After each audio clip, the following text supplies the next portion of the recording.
Olá, bom dia para você, seja bem-vindo a essa edição. Chegamos no nosso horário de sempre, 8 horas 31 minutos. Segundou, gente. Nós estamos ao vivo, é claro, para te contar as últimas notícias. É hora de se atualizar, conferir o que aconteceu e quais os assuntos que estão em destaque no Brasil e no mundo, para você começar, é claro, a sua semana bem informado. Vamos ao nosso cardápio de notícias, conferir os destaques deste 6 de maio. Trazemos um balanço sobre a tragédia climática que assola o Rio Grande do Sul. Em uma semana, mais de 800 mil pessoas no estado foram afetadas pelos temporais. Brasil vive surto de herpes zoster e vacina de mais de R$ 1.000 não é oferecida pelo SUS. Por ordem de Vladimir Putin, Rússia anuncia exercícios militares com armas nucleares contra ameaças ocidentais. E ainda, negociações para a trégua em Gaza fracassam. Hamas exige fim definitivo da guerra, enquanto Israel quer manter as suas ações militares na região. Viu só como estamos cheios de notícias para compartilhar com você? É a partir de agora, portanto, vamos juntos. As fortes chuvas no Rio Grande do Sul já deixaram pelo menos 78 mortos. Mais de 330 municípios registraram algum tipo de problema afetando mais de 800 mil pessoas. Nesta manhã, as equipes correm contra o tempo com resgates para aproveitar aí a trégua antes que o tempo vire. Pelo menos 105 pessoas ainda estão desaparecidas. Vamos conferir melhor esse balanço. A principal preocupação das equipes de socorro é resgatar as vítimas que ficaram isoladas por conta dos alagamentos.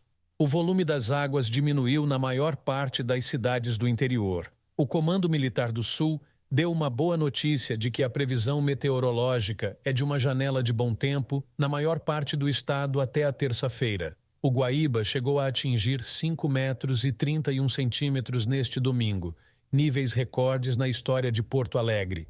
A marca anterior era de 4,76 metros em 1941.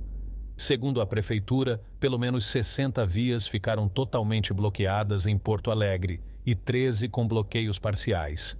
O presidente Lula viajou neste domingo ao Rio Grande do Sul pela segunda vez para coordenar ações para minimizar a tragédia. A reconstrução das rodovias destruídas pelas enchentes no Rio Grande do Sul terá apoio do governo federal, inclusive das estradas administradas pelo estado. Lula disse que as verbas estão garantidas e prometeu reduzir a burocracia para as obras. Eu sei que o estado do Rio Grande do Sul tem uma situação financeira difícil. Eu sei que tem muitas estradas estaduais que estão com problema. Eu quero lhe dizer que não fique preocupado que o governo federal, através do Ministério do Transporte, vai ajudar a você a recuperar as estradas estaduais. O governador resumiu a trágica situação do estado. É um cenário de guerra no estado. E como cenário de guerra, vai ter que ter o tratamento também do pós-guerra. Mais de 3 mil militares, bombeiros e brigadistas trabalham para resgatar pessoas isoladas, em muitos casos sem suprimentos básicos como água ou eletricidade. Também trabalham na busca por desaparecidos. As pessoas que estão no telhado, né, que estavam nos telhados, já retirou todas. Agora a gente está retirando as pessoas do segundo piso e terceiro piso. Vários voluntários se disponibilizaram a ajudar e se somam aos esforços das autoridades. A gente está levando mantimento, levando colete, levando água, levando suporte lá de combustível. Por falar em voluntários e na importância dessa ajuda, Santa Catarina, que foi o primeiro estado a enviar ajuda ao Rio Grande do Sul, vai disponibilizar uma nova equipe nesta segunda-feira para o apoio às vítimas das enchentes. Há também uma força-tarefa, gente incansável para o envio de donativos para os atingidos das cheias. E nesse momento, a solidariedade é de extrema importância. Se você que nos assiste também quiser fazer parte dessa corrente, quem vai nos explicar como e de que forma participar é a nossa repórter Michele Veiga, direto de Criciúma. Me traz para a gente as orientações. Dani, a gente aqui está incansável desde a última quinta-feira para levar essa situação. Que é a maior cidade das capitais do país, né, entre Florianópolis e Porto Alegre, já enviou só ontem 80 toneladas e a Prefeitura de Brasília. Fora todas as outras cidades, empresários que estão colaborando. Né? Então, você que é de outros estados, né, São Paulo, Paraná, o governo federal determinou que os Correios serão responsáveis por fazer essas ações para o Rio Rio Grande do Sul.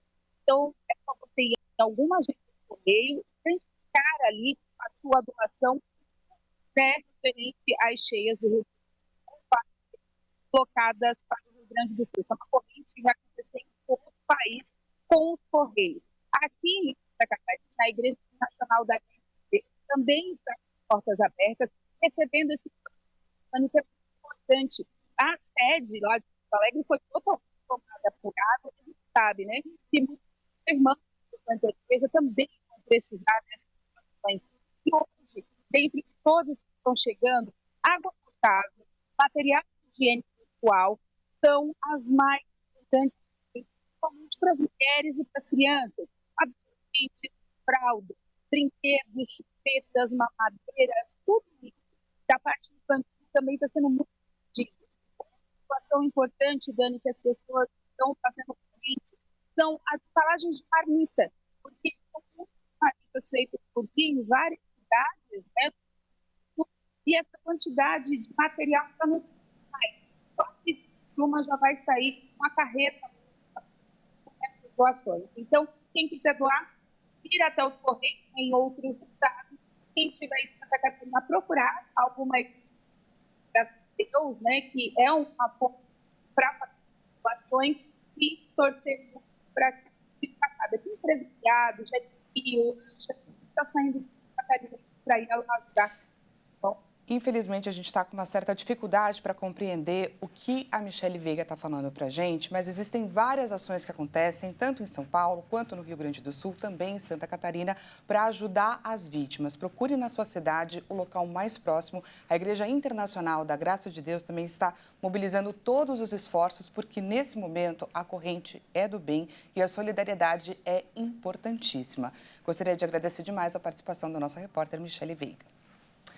E agora, gente, mudando de assunto, mas ainda falando sobre o tempo, a cidade de São Paulo registrou neste domingo um novo recorde histórico de temperatura máxima para o mês de maio. Durante a tarde deste domingo, termômetros do Centro de Gerenciamento de Emergências registraram máximas acima dos 32 graus em vários pontos aqui da capital paulista. Na Moca, por exemplo, a temperatura chegou a quase 34 graus à tarde. Segundo o Instituto Nacional de Meteorologia, foi o terceiro dia seguido com aumento do calor e a capital paulista teve aí a maior temperatura para o mês de maio em 81 anos, desde 1943, quando teve início a série histórica. A Defesa Civil manteve o estado de atenção para essas altas temperaturas que já duram aí 10 dias só aqui na capital paulista. Já são também 18 dias sem chuva na cidade e, segundo o CGE, o tempo deve mudar só a partir da segunda quinzena do mês. E mudando de assunto, gente, o número de casos de herpes zoster no Brasil aumentou significativamente, isso de acordo com dados do DataSUS. Vamos olhar melhor para esses números. Nos primeiros 2 meses deste ano, o vírus afetou 27 mil pessoas, 3 vezes mais do que no mesmo período de 2023. Apesar disso, nenhuma vacina contra a doença está disponível no Programa Nacional de Imunizações do Sistema Único de Saúde, tornando a imunização completa acessível apenas no mercado privado, com um custo de até R$ 1.700. O herpes zoster, causado pelo mesmo vírus da catapora, provoca bolhas dolorosas, conhecidas como cobreiro. Estima-se que 95% dos brasileiros tenham o vírus alojado, com 1/3 podendo manifestar a doença. O envelhecimento da população é uma das razões para o surto, pois pessoas com mais de 50 anos têm maior probabilidade de desenvolver reativação viral. O tratamento varia de acordo com a gravidade do caso e pode incluir antivirais, corticosteroides e analgésicos. Um projeto para incluir a vacina no calendário de imunização do Sistema Único de Saúde tramita na Câmara dos Deputados desde 2022, mas ainda precisa passar por comissões antes de seguir para o Senado Federal. O primeiro medicamento regenerador de dentes do mundo foi anunciado no Japão. Uma startup vai começar os testes clínicos em setembro, com o objetivo aí de ajudar quem tem anodontia congênita, um nome difícil, uma condição que faz a pessoa perder alguns ou todos os dentes desde o nascimento. Vamos ver. A startup Toregem Biofarma é afiliada à Universidade de Kyoto, no Japão, e anunciou que pretende colocar no mercado no ano de 2030 um medicamento para tratar pacientes com anadontia congênita, que é uma condição em que a pessoa perde alguns ou todos os dentes desde o nascimento. A startup ainda pretende, no futuro, oferecer tratamento a quem perdeu dentes mais tarde na vida. O remédio é um anticorpo que age em uma proteína específica que inibe o crescimento dos dentes. Os testes feitos em ratos demonstraram o estímulo ao desenvolvimento aos chamados botões dentários na mandíbula dos animais, provocando então a formação de novos dentes. Diante disso, a empresa anunciou esta semana que já está pronta para começar os ensaios clínicos de fase 1. O medicamento será testado a partir de setembro em 30 homens adultos saudáveis que provavelmente não vão desenvolver mais dentes. Se os resultados forem satisfatórios, os planos avançam para os ensaios de fase 2 já em 2025, quando é avaliada a eficácia do tratamento e o medicamento administrado em crianças de 2 a 7 anos de idade. Essa condição afeta pelo menos 0,1% da população mundial. E os pacientes normalmente recebem dentaduras ou implantes já na idade adulta. A ideia da Toregem é que o medicamento seja mais uma opção para essas pessoas. A estimativa é que o tratamento seja comercializado por 1 milhão de ienes, o que equivale a quase R$50 mil, e coberto por todos os planos de saúde. E veja a seguir. Por ordem de Vladimir Putin, Rússia anuncia exercícios militares com armas nucleares contra as ameaças ocidentais. E ainda, negociações para trégua em Gaza fracassam. Hamas exige o fim definitivo da guerra, enquanto Israel quer manter as suas ações militares na região. A gente volta já já. Não perca!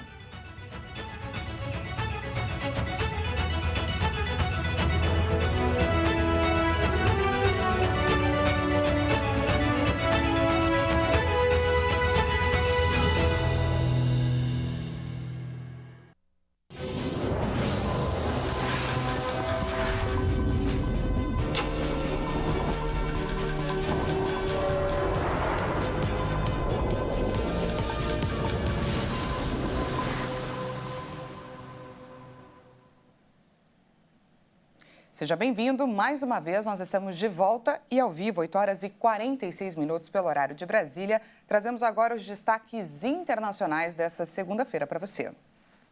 Por ordem de Vladimir Putin, Rússia anuncia exercícios militares com armas nucleares contra ameaças ocidentais. Segundo o Ministério da Defesa, o ato é resposta a falas provocativas de autoridades estrangeiras. O Ministério da Defesa da Rússia divulgou um comunicado informando que, por ordem do presidente Vladimir Putin, serão realizados em breve exercícios militares que incluirão o uso de armas nucleares táticas. A medida é uma resposta às falas provocativas e ameaças de certas autoridades ocidentais contra a Federação Russa. Embora não tenha citado nominalmente as autoridades em questão, a declaração ocorre em um contexto de tensões crescentes entre a Rússia e algumas nações ocidentais. O comunicado surge em meio, mais especificamente, a preocupações russas sobre as declarações do presidente francês, Emmanuel Macron, relacionadas a uma possível intervenção na Ucrânia, consideradas extremamente perigosas por Moscou. Os exercícios militares planejados envolverão treinamentos de preparação para o uso de armas nucleares, não estratégicas, e mobilizarão divisões do Distrito Militar do Sul, além de destacamentos navais. Segundo as autoridades russas, tais medidas visam fortalecer a capacidade de defesa do país em um cenário de crescente tensão geopolítica. A Rússia tem expressado preocupações sobre o apoio dos Estados Unidos e de seus aliados europeus à Ucrânia, fornecendo milhões de dólares em armamentos desde a invasão russa ao país em fevereiro de 2022. Para Moscou, essa ação aumenta o risco de um confronto entre potências nucleares, levando o mundo à iminência de uma escalada perigosa. E a Rússia emitiu um mandado de busca contra o presidente da Ucrânia, Volodymyr Zelensky, sem tornar pública a razão.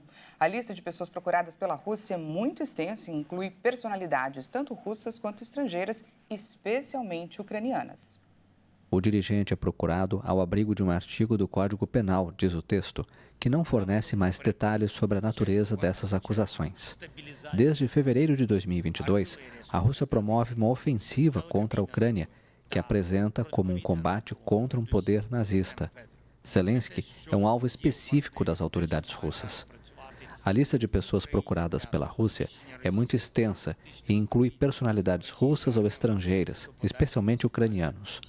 Em fevereiro, o nome da primeira-ministra da Estônia, Kaja Kallas, foi acrescentado juntamente com os de outros funcionários dos países bálticos. Para justificar essa decisão, o Kremlin invocou a visão oposta da história de que a Rússia e esses estados têm. E desde 7 de outubro de 2023, os constantes bombardeios em Gaza por Israel devastaram o local e reduziram bairros inteiros. Muitos dos que procuravam abrigo em Rafah foram deslocados diversas vezes. Neste final de semana, militares de Israel emitiram um apelo aos residentes do leste de Rafah para evacuarem imediatamente a região. As agências humanitárias alertam Israel contra o lançamento de uma invasão terrestre em grande escala em Rafah. São 1.200.000 palestinos que se abrigam na cidade mais ao sul da faixa e nos arredores. Inclusive, um alerta emitido pelo Programa Alimentar Mundial chama a atenção para o desespero de fome, que se espalha pelo norte da faixa de Gaza. O ministro da Defesa israelense reforçou que o Hamas não parece pretender chegar a um acordo sobre os reféns e um cessar-fogo. E qualquer operação terrestre significará mais sofrimento e morte. O anúncio veio após Israel fechar a passagem da fronteira de Kerem Shalom para caminhões humanitários. Os caminhões foram atingidos por pelo menos 10 foguetes. 3 soldados foram mortos e 3 gravemente feridos. Não foi estabelecido um prazo exato de quanto tempo as pessoas no leste de Rafah terão para a evacuação. Também não se sabe se haverá garantias de que a área para onde se mudariam não seria bombardeada. As Nações Unidas e grupos humanitários criticaram as ordens de Israel para evacuar partes de Gaza, porque afirmam que não há espaço seguro na faixa para onde as pessoas possam fugir. A reunião no Cairo para chegar a uma trégua entre Israel e Hamas na faixa de Gaza terminou neste domingo sem progressos concretos. Os dois lados se mantêm flexíveis após esses quase 7 meses de guerra. Um alto funcionário do Hamas disse que a delegação do grupo islamista partiu para o Catar depois que as divergências se intensificaram sobre os termos de um acordo que, além de uma trégua, inclui a libertação de reféns. Mas um grupo retornará na terça à capital egípcia para concluir as negociações indiretas com Israel, informou o veículo de comunicação egípcio Al Qahera News. Render-se às exigências do Hamas seria uma derrota terrível para o Estado de Israel. Seria uma enorme vitória para o Hamas, para o Irã, para todo o eixo do mal. Seria uma demonstração de uma fraqueza terrível tanto para os nossos amigos como para os nossos inimigos.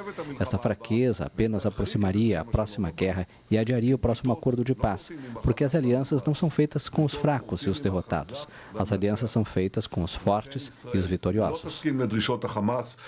O primeiro-ministro israelense Benjamin Netanyahu também anunciou neste domingo que seu governo decidiu por unanimidade fechar o canal Al Jazeera, que deixou de transmitir algumas horas depois.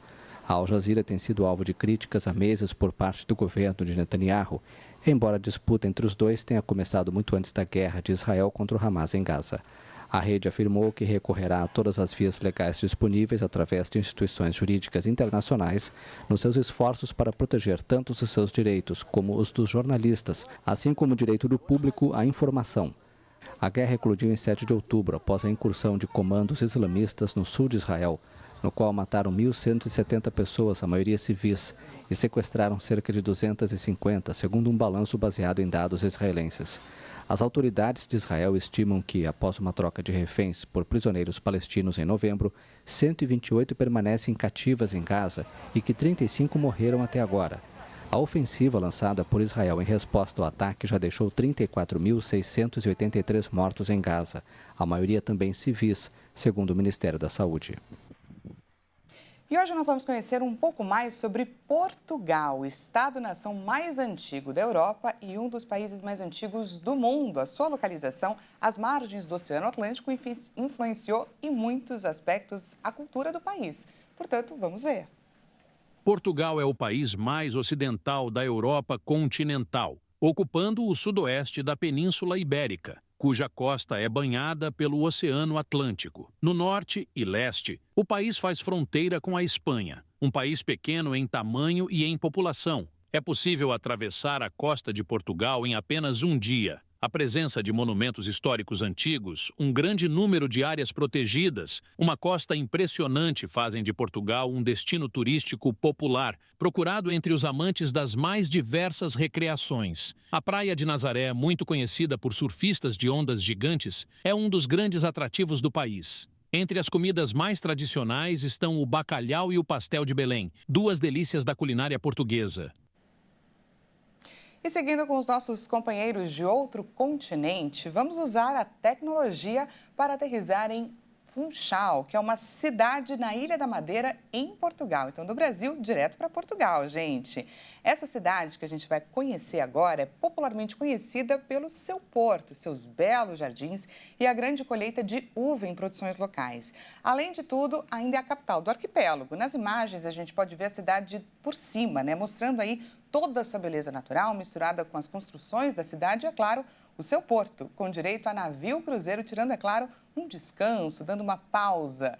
E por lá, gente, 4 horinhas à nossa frente no fuso horário. Então, enquanto aqui são 8 horas e 55 minutinhos, por lá já é meio-dia e 55 minutinhos, quase 1 hora da tarde. É com essas maravilhosas imagens que eu encerro esse jornal de hoje. Não se esqueça que mais tarde, às 10 horas, Juliana Dariva chega com mais notícias e eu retorno à 1 da tarde com um boletim com tudo aquilo que é assunto na manhã dessa segunda-feira para você. Portanto, não perca encontro marcado.